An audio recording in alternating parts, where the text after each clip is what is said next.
केंद्रीय गृहमंत्री शहांकडून लोकसभेत 130वा घटना दुरुस्ती विधेयक सादर।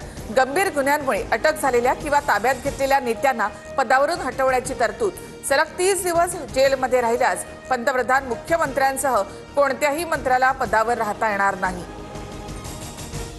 संसदेमध्ये 130वा घटना दुरुस्ती विधेयक सादर होताच विरोधकांचा गदारोळ। विरोधकांनी विधेयकाची कॉपी फाडून थेट शहांच्या दिशेला भिरकावली। विरोधकांच्या गदारोळानंतर 130वा घटना दुरुस्ती विधेयक संयुक्त संसदीय समितीकडे वर्ग। एनडीएचे उमेदवार सीपी राधाकृष्णन यांच्याकडून उपराष्ट्रपती पदासाठी अर्ज दाखल। राधाकृष्णन यांच्यासमोर इंडिया आघाडीच्या बी सुदर्शन रेड्डी यांचं आव्हान। बेस्ट कामगार पतपेढी निवडणुकीत ठाकरे बंधूंच्या वाट्याला 0 जागा। शशांकराव यांच्या पॅनलचे सर्वाधिक 14 उमेदवार विजयी, तर भाजपच्या परिवर्तन पॅनलच्या 7 उमेदवारांचा विजय। ठाकरे बंधूंनी पतपेढीच्या निवडणुकीचं राजकीयकरण केलं। पतपेढीच्या निवडणुकीचं राजकीयकरण न आवडल्यामुळे लोकांनी ठाकरे बंधूंना नाकारलं। मुख्यमंत्री फडणवीसांची प्रतिक्रिया।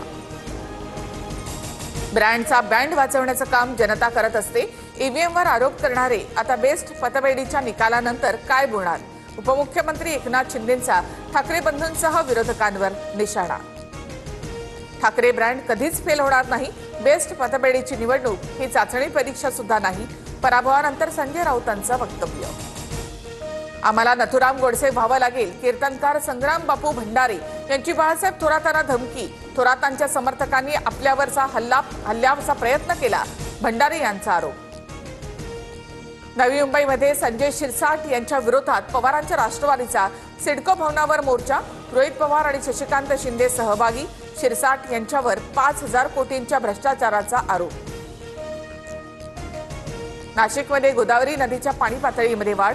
दुतोंड्या मारुतीच्या कमरेपर्यंत पाणी। गंगापूर धरणामधून 6,340 क्युसेक्सना पाण्याचा विसर्ग। रामकुंड आणि गोदाघाट परिसर पाण्याखाली। पुण्यामधल्या एकतानगर परिसरात पाणी साचलं, रहिवाशांचा रेस्क्यू। खडकवासला धरणातून 35,000 क्युसेक्स पाण्याचा विसर्ग। पुणे जिल्ह्याला रेड अलर्ट जारी। पुणे जिल्ह्यामधील नीरा देवघर धरण पूर्ण भरलं। 10,000 क्युसेक्सना नीरा नदीमध्ये विसर्ग सुरू। नदीकाठच्या नागरिकांना सतर्कतेचा इशारा। सांगलीमध्ये कृष्णा नदीची पाणी पातळी 36 फुटांवर, तर वारणा नदीचं पाणी पात्राच्या बाहेर पडल्यामुळे नागरिकांना सतर्कतेचा इशारा। रायगड जिल्ह्यामधील अंबा नदीने धोक्याची पातळी ओलांडली। नागोठणे शहरातील मुख्य रस्त्यावरील काही दुकानं पाण्याखाली। वाढत्या पाण्यामुळे नागरिकांना सतर्कतेचा इशारा। नांदेडच्या मुखेड तालुक्यामधील अतिवृष्टीचा रावणगाव आणि हसणा गावाला मोठा फटका। लेंडी नदीला आलेल्या पुरात अनेक घरं उद्ध्वस्त, तर जिल्हा परिषद शाळेमध्ये चिखलाचं साम्राज्य। राज्यातील सहकारी संस्थांच्या निवडणुका पुढे 30 सप्टेंबर पर्यंत पुढे ढकलल्या। पूरस्थितीमुळे सहकार विभागाचा निर्णय। 25 ऑगस्टला वराह जयंती साजरी करा, मंत्री नितेश राणे यांचं मुख्यमंत्री फडणवीसांना पत्र। तर शाळा कॉलेजेसमध्ये व्याख्यानाद्वारे वराह भगवानाचा इतिहास सांगण्याची मागणी।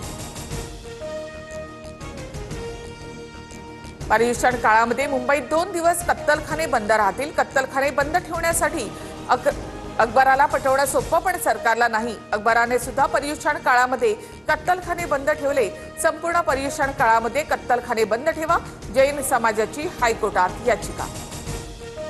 वनताराच्या टीमकडनं कोल्हापुरातील नांदणी मठाच्या जागेची पाहणी। माधुरी हत्तीसाठी नांदणी मठात पुनर्वसन केंद्र सुरू केलं जाणार।